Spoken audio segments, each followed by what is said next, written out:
اور تم دیکھو کہ وہ 5 وقتہ نمازی ہو گئے ہیں، وہ نماز کے پابند ہو گئے ہیں، نماز کی طرف جانے لگے اور دل و جان سے زیادہ نماز سے پیار کرنے لگے ہیں اور نماز چھوڑ نہیں رہے ہیں، جب وہ نماز میں پکے ہو جائیں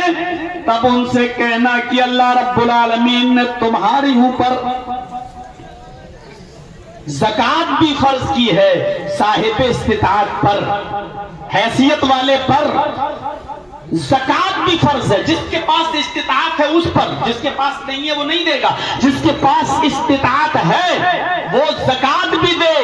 اللہ کے حق کے ساتھ ساتھ غریبوں کا بھی حق ادا کرو، تمہاری اوپر زکوٰۃ بھی فرض ہے 2.5%، 40 روپے میں 1 روپیہ، 100 روپے میں 2.5 روپیہ، 1000 روپے میں 25 روپیہ، 1 لاکھ میں 2500 روپیہ تمہارے اوپر زکوٰۃ بھی فرض ہے۔ اگر تم صاحب حیثیت ہو، صاحب استطاعت ہو، 7.5 تولہ سونا، تقریباً 85 گرام سونا اگر آپ کے پاس ہے، یا 52.5 تولہ چاندی، آپ دونوں میں سے کوئی ایک ہے آپ کے پاس، تو آپ اور اس کو رکھے ہوئے 1 سال ہو گیا ہے تو آپ کے اوپر زکوٰۃ فرض ہے۔ سونا نہیں ہے، چاندی ہے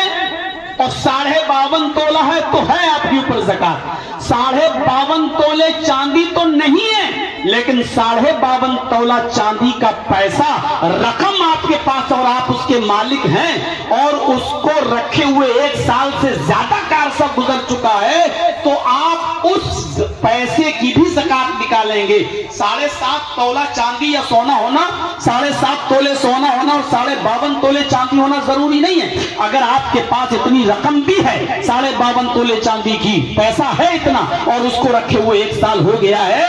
اس پیسے کے آپ مالک ہیں، تو آپ کے اوپر زکوٰۃ فرض ہو جائے گی اس رقم پر، 100 روپے میں 2.5 روپے، 1000 روپے میں 25 روپے۔ یہ ان کو بعد میں بتانا، پہلے بتانا نماز بھی فرض ہے، جب وہ نماز پڑھنے لگیں تب ان سے کہنا کہ تمہارے اوپر زکوٰۃ بھی فرض کی گئی ہے، اور جب وہ زکوٰۃ بھی دینے لگیں اور زکوٰۃ میں آنا کانی نہ کریں تب تم ان سے کہنا ہے معاذ کہ تمہارے اوپر اللہ نے رمضان کے پورے 1 مہینے کی روزے بھی فرض کیے ہیں۔ جب وہ رمضان کے روزے بھی رکھنے لگیں اور پورے اس میں ماہر ہو جائیں، اور جب وہ پورے دل و جان سے روزے رکھنا شروع کر دیں اور رکھنے کے قائل ہو جائیں، تب ان سے کہنا کہ تمہارے اوپر اللہ تعالیٰ نے زندگی میں 1 مرتبہ حج بھی فرض کیا ہے۔ یہ 5 چیزیں یک بیک نہیں کہنا، بلکہ ایک ایک کر کے دینا، تاکہ وہ بوجھ نہ سمجھیں، ثقیل نہ ہو، ان کے اوپر بھاری نہ ہو، اور وہ اسلام ایک دم بوجھل سمجھ کر چھوڑ نہ دیں، ایک ایک کر کے بتانا تاکہ ایکسپٹ کر لیں۔ یہ حکمت ہے، یہ حکمت ہے، یہ دانائی ہے، یہ ہوشیاری ہے۔ حضرت معاذ ابن جبل کو یہ حکمت بھری تعلیم دی کہ اللہ کے نبی صلی اللہ علیہ وسلم نے۔ اب وہ مولانا کتنا بڑا بے وقوف ہوگا جو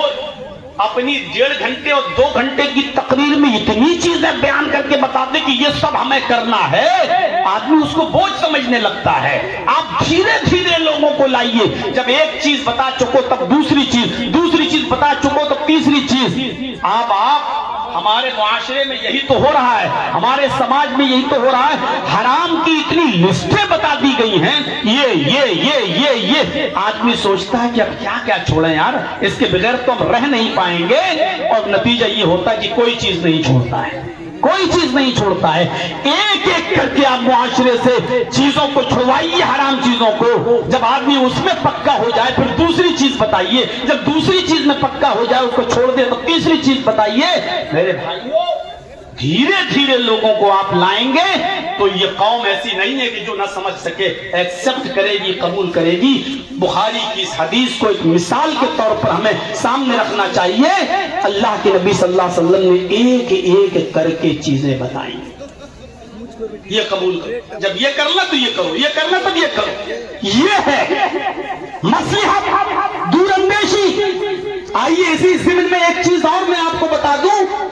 وہی سے آپ اندازہ لگائیے گا۔ اللہ کے نبی جناب محمد الرسول اللہ صلی اللہ علیہ وسلم کے پاس ایک شخص آیا، نیا مسلمان ہوا تھا، اور سنو نوجوانوں، غور اے اللہ کے نبی میرے اندر 4 برائیاں پائی جاتی ہیں، میرے اندر 4 گناہ پائے جاتے ہیں، 4 برے کام میں کرتا ہوں۔ کس سے کہہ رہا ہے؟ محمد رسول اللہ سے۔ امام احمد اپنی مسند کے اندر اس حدیث کو لائے ہیں، وہ اللہ کے رسول سے کہہ